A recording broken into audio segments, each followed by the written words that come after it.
এখন পর্যন্ত এশিয়ান কাপের বাছাই পর্বে বাংলাদেশের প্রাপ্তি হচ্ছে 2টো পয়েন্ট, 2টো ড্র। এর একটা ভারতের বিপক্ষে শিলংয়ে এবং আর একটা হংকংয়ের মাটিতে হংকংয়ের বিপক্ষে। ইন্টারেস্টিং ব্যাপার হচ্ছে যে নিজেদের মাটিতে বাংলাদেশ কোনো পয়েন্ট পায়নি, সিঙ্গাপুরের কাছে হেরেছে 2-1 গোলের ব্যবধানে এবং হংকংয়ের বিপক্ষে বাংলাদেশ হেরেছে 4-3 গোলের ব্যবধানে।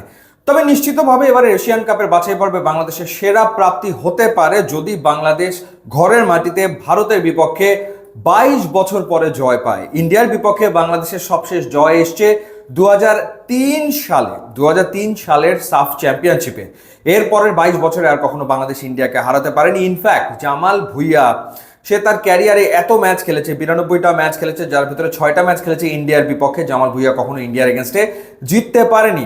ওভারঅল যদি হেড টু হেডের কথা বলি, এই দুই দল 1978 সাল থেকে এখন পর্যন্ত মুখোমুখি হয়েছে 29টা ম্যাচে। 13টা ম্যাচ ড্র হয়েছে, ইন্ডিয়া জিতেছে 13টা এবং বাংলাদেশ জয় পেয়েছে 3 ম্যাচে। তো এবার বাংলাদেশকে নিয়ে ভক্ত সমর্থকদের প্রত্যাশা অনেক। হামজা চৌধুরী রয়েছেন, সমিত সোম রয়েছেন, জায়ান আহমেদ রয়েছেন এবং সবাই বিশ্বাস করে যে 22 বছরের অপেক্ষার অবসান হবে এবং বাংলাদেশ এবার হারাবে ইন্ডিয়াকে। তো দেখা যাক সেটা বাংলাদেশ করতে পারে কিনা। এবার যদি টিমের আলোচনা করি, বাংলাদেশ নেপালের বিপক্ষে প্র্যাকটিস ম্যাচ খেলেছে, যেই ম্যাচটা 2-2 গোলে ড্র হয়েছে। পক্ষান্তরে ইন্ডিয়া কিন্তু ভুটানের বিপক্ষে একটা ক্লোজ ডোর ম্যাচ খেলে এসছে একই দিনে এবং সেই ম্যাচে ইন্ডিয়া জিতেছে 6-1 গোলের ব্যবধানে। দুটো দলই এশিয়ান কাপের বাছাই পর্ব থেকে কাগজে কলমে তো ছিটকে পড়েছে এরই ভেতরে, কিন্তু এই ম্যাচটা দুই দলের জন্যই কিন্তু বাড়তি সম্মানের। It's more than a game এবং প্যাকড আপ স্টেডিয়ামে খেলা হবে। 6 মিনিটের ভেতরে এই ম্যাচের টিকিট বিক্রি হয়ে গেছে। দর্শকদের উপচে পড়া ভিড় থাকবে এবং নিশ্চয়ই কেউ আসলে হারতে চাইবে না, সেটা তো বলাই যায়। এবার যদি টিমের আলোচনা করি, আমরা নেপালের বিপক্ষে যেটা দেখেছি যে নেপাল আসলে অনেক বেশি ডিফেন্সিভ ফুটবল খেলেছে, বাংলাদেশের এগেনস্টে লো ব্লক করেছে এবং চমৎকারই করেছে তারা, যার কারণে বাংলাদেশ খুব বেশি গোল করতে পারেনি। এবং সেই ম্যাচের একাদশ থেকে হাভিয়ার কাবরেরা নিশ্চয়ই কিছু পরিবর্তন তো করবেন বটেই, যেমন শেখ মোরসালিনকে নেপালের বিপক্ষে খেলানো হয়নি, কিন্তু আমার মনে হয় যে ইন্ডিয়ার এগেনস্টে মোরসালিনকে খেলানোটা বেশ জরুরি। আমরা যেটা দেখেছি নেপালের বিপক্ষে যে ব্যাক ফোরে তপু বর্মন ছিলেন, তারেক কাজী ছিলেন, সাদ উদ্দিন ছিলেন, জায়ান আহমেদ ছিলেন। সো এই জায়গাটাতে সম্ভবত কোনো পরিবর্তন কোচ হাভিয়ার কাবরেরা মনে হয় আনবেন না। এবং গোলবারের নিচে মিতুল মার্মা, যদিও তিনি গোটা 6 গোল খেয়েছেন সবশেষ 3-4টা ম্যাচে, তারপরে মিতুল মার্মার ওপরেই আসলে কোচ আস্থা রাখতে পারেন। অপশন আর রয়েছে শ্রাবণ, কিন্তু মনে হয় মিতুল মার্মাই আসলে থাকবেন। এরপর জামাল ভুঁইয়াকে কিন্তু নেপালের বিপক্ষে পুরোটা সময় রাখা হয়েছে মাঠে, তিনি খেলেছেন।